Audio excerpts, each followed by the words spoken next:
ازيكم عاملين ايه؟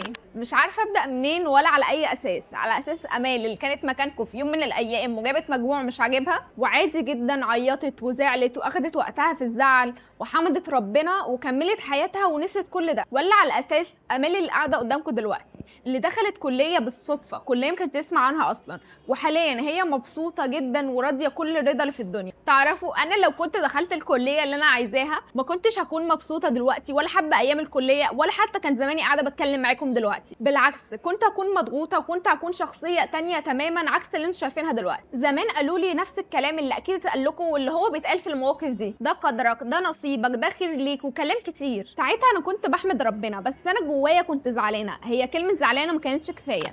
بس عارفين طلع كل كلامهم صح. كل القدر خير، ال50% اللي جبتها خير، الكلية اللي ما جبتهاش برضو خير، ودموعك دي خير، كل اللي انت فيه دلوقتي خير. وخلي بالك انت لازم تكون على يقين ان كل قدر ربنا خير، حتى لو بنظرتك انت وحساباتك انت شايف ان هي كده باظت. اصل بص، هيجي اليوم اللي هتتاكد ان كل اللي حصل لك كان في مصلحتك وكان خير ليك، زي ما انا متاكده دلوقتي. ازعل وعيط براحتك، بس ما تنساش وانت بتعيط تحمد ربنا وترضى. ارضى وانت مش فاهم لحد ما يجي اليوم اللي تفهم فيه. واستنوا فيديوهات تانية هساعدكم فيها ازاي تقدموا في الكلية وازاي تختاروا الكلية اصلا، وهتابع معاكم خطوة بخطوة.